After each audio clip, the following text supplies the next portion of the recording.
സൂറത്ത് യാസീനിൽ സർവ്വസാധാരണ നമ്മൾ ഓതുന്ന ഒരു ആയത്തുണ്ട്. സൂറത്ത് യാസീനിലെ 68-ാമത്തെ ആയത്താണ്. വമൻ നുഅമ്മിറുഹു നുനക്കിസു ഫിൽ ഖൽഖി അഫലാ യഅഖിലൂൻ.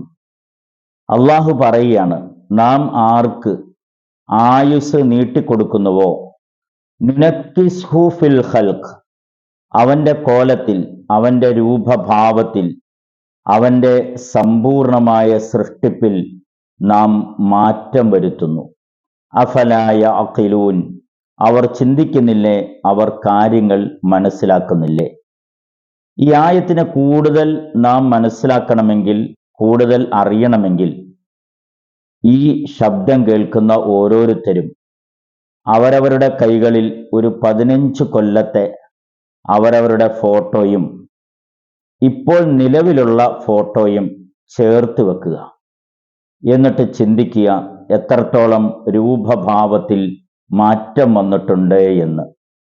60 കഴിഞ്ഞവർ 30 കൊല്ലം മുമ്പുള്ള അവസ്ഥയും, 70 കഴിഞ്ഞവർ 40 കൊല്ലം മുമ്പുള്ള അവസ്ഥയും, 40 വയസ്സായവർ 20-25 വർഷം മുമ്പുള്ള തൻ്റെ രൂപഭാവങ്ങളും ചേർത്തൊന്ന് ചിന്തിക്കുക.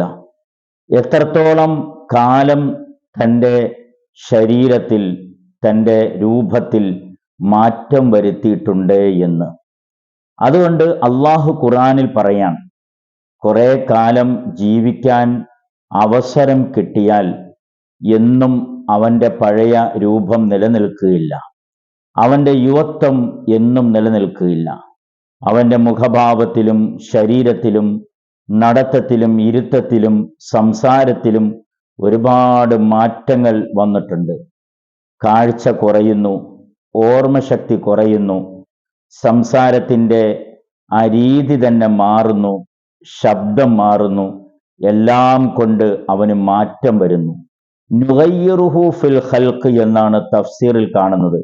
നുനക്കിസ്ഹു എന്ന് പറഞ്ഞാൽ അവന്റെ സൃഷ്ടിപ്പിൽ, രൂപഭാവത്തിൽ സമ്പൂർണമായ മാറ്റം അള്ളാഹു വരുത്തുന്നു എന്നാണ്. ചിന്തിക്കുക നമ്മൾ. അഫലാ യഅഖിലൂൻ, അവർ ചിന്തിക്കുന്നില്ലേ, മനസ്സിലാക്കുന്നില്ലേ എന്ന് അള്ളാഹു ചോദിക്കുകയാണ്.